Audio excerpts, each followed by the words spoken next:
स्वागत है आपका एक और अमेजिंग वीडियो में। आज हम करने वाले हैं आरआरबी, एनटीपीसी और रेलवे ग्रुप डी के मोस्ट इंपॉर्टेंट क्वेश्चंस। और अगर आप किसी भी गवर्नमेंट एग्जाम की तैयारी कर रहे हो तो आपके लिए भी ये सारे के सारे क्वेश्चंस बहुत ज़्यादा इंपॉर्टेंट हैं। ठीक है, तो अभी तक टोटल हमने 118 क्वेश्चंस कर लिए हैं।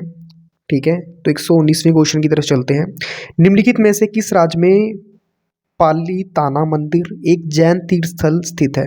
तो पालीताना मंदिर कहाँ पर है? वो है गुजरात में। ठीक है, गुजरात की कैपिटल क्या है? गांधीनगर। ठीक है, ये आपका आरआरबी ग्रुप डी में पूछा गया था।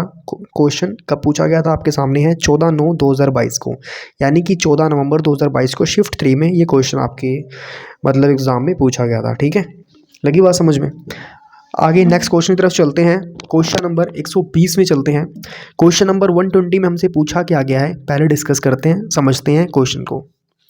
जीवन में जिन 5 बंधनों को जैन धर्म के लोगों द्वारा पालन करना होता है, उनमें से निम्न में से किसका अर्थ गैर अभिग्रहण मतलब नॉन एक्विशियन है?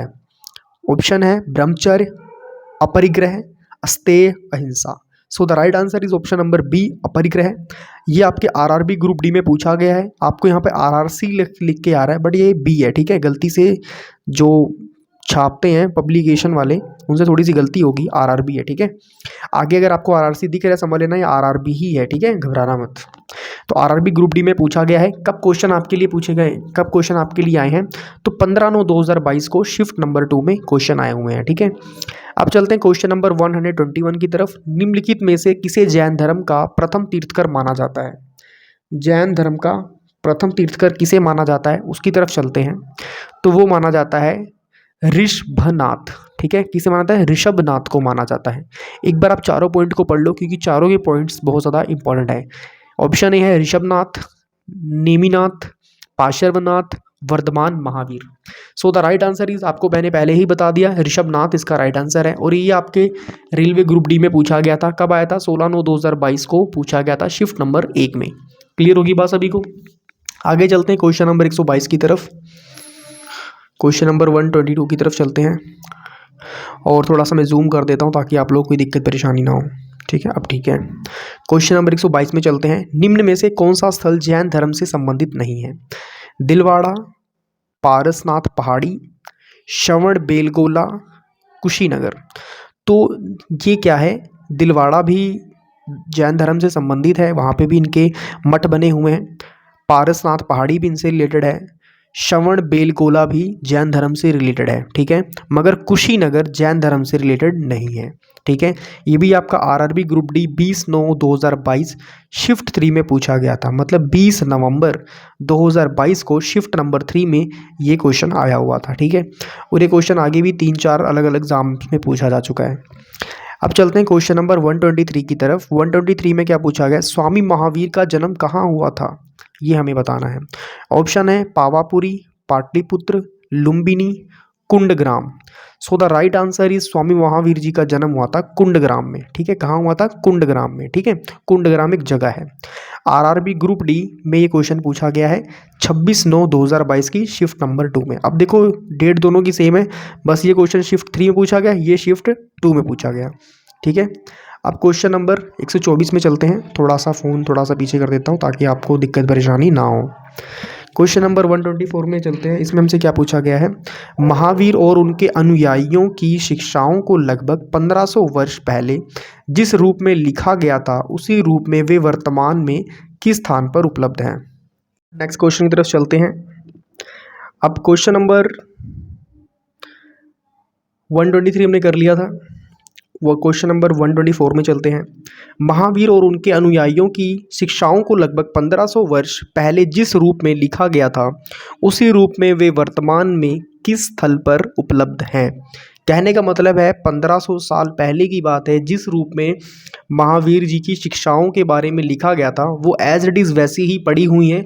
कोई भी उनमें हेर बदलाव, कोई भी परिवर्तन, कोई भी चेंजेस नहीं किए गए हैं। ऑप्शंस आपके सामने, बिहार में वैशाली, बिहार में लछुआर, बिहार में पावापुरी, गुजरात में वल्लभी।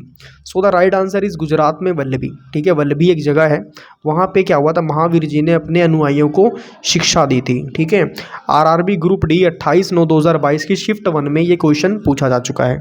क्लियर होगी बात सभी को? अब आगे चलते हैं क्वेश्चन नंबर 125 की तरफ। थोड़ा सा मैं जूम कर देता हूँ ताकि आपको दिक्कत ना हो।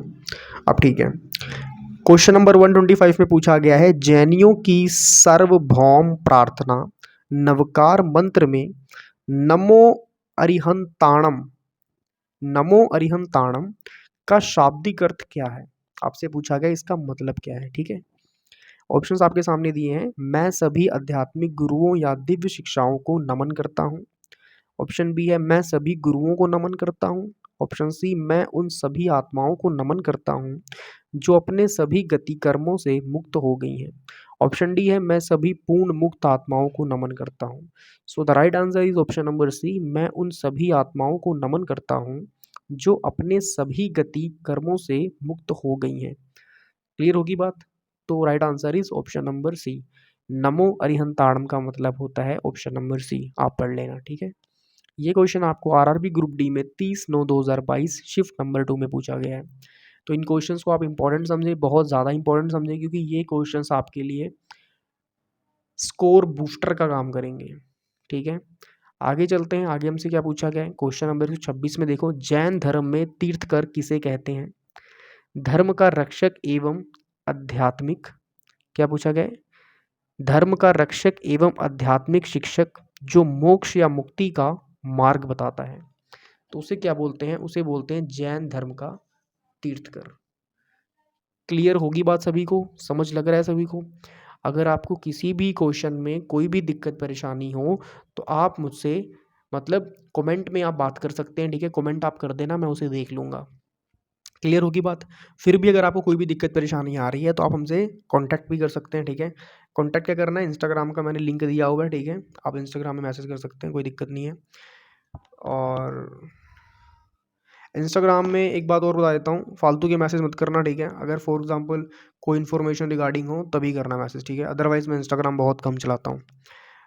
और सबसे मेन ज़रूरी बात क्या है, it's time to do your study.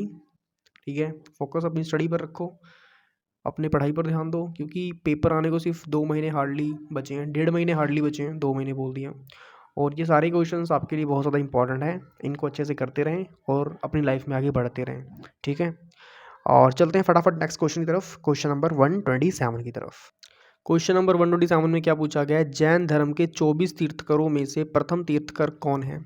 ये क्वेश्चन रिपीटेड है, मैं पहले बता रहा हूँ, ये क्वेश्चन पहले भी पूछा जा चुका है। आपके पास ऑप्शन है Sumatinath, Rishabhanatha, Sambhavnath, Padmaprabh. Right answer is Rishabhnath. ठीक है, आरआरबी ग्रुप डी में 17/10/2022 की शिफ्ट 2 में पूछा जा चुका है। आगे चलते हैं क्वेश्चन नंबर 128 में। जब कोई तीर्थकर अपने नश्वर शरीर को छोड़ता है तो इसे डैश के रूप में जाना जाता है। ऑप्शंस आपके सामने दिए हैं, सिद्धशिला, तप कल्याण, जन्म कल्याण, निर्वाण। तो इसे बोला जाता है निर्वाण। क्लियर होगी बात सभी को? जब कोई तीर्थकर मतलब कोई महान पुरुष अपने शरीर को छोड़ रहा है, फॉर एग्जाम्पल जिसकी डेथ हो गई, तो उसे बोला गया निर्वाण। ठीक है, आरआरबी ग्रुप डी में 11/10/2022 की शिफ्ट नंबर 2 में ये आया हुआ था। क्लियर? तो यहाँ से हमारे जैन धर्म के जितने भी क्वेश्चन थे अभी तक, वो सारे के सारे खत्म हो रहे हैं, एंड हो रहा है उनका। ठीक है, अब इसके बाद चालू होगा बौद्ध धर्म। सबसे इम्पॉर्टेंट चीज़ आपको बताने वाला हूँ, अगर आपको अपनी तैयारी अच्छी करनी है तो आपको डेली डिसिप्लिन के साथ पढ़ना पड़ेगा, अपनी कंसिस्टेंसी को फॉलो करना पड़ेगा। कंसिस्टेंसी का मतलब होता है, फॉर एग्जांपल जो काम आप डेली कर रहे हो, आपका मन है नहीं है वो बात की बात है, बट आप उस काम को अपनी हैबिट बना रहे हो, उसे बोला जाता है कंसिस्टेंसी। तो पढ़ाई को अपनी कंसिस्टेंसी बनाएं, रिवीजन करें, जो आप पढ़ के जा रहे हो उसकी रिवीजन करो। ठीक है, चलिए मिलते हैं नेक्स्ट वीडियो में। Till then goodbye everybody, take care.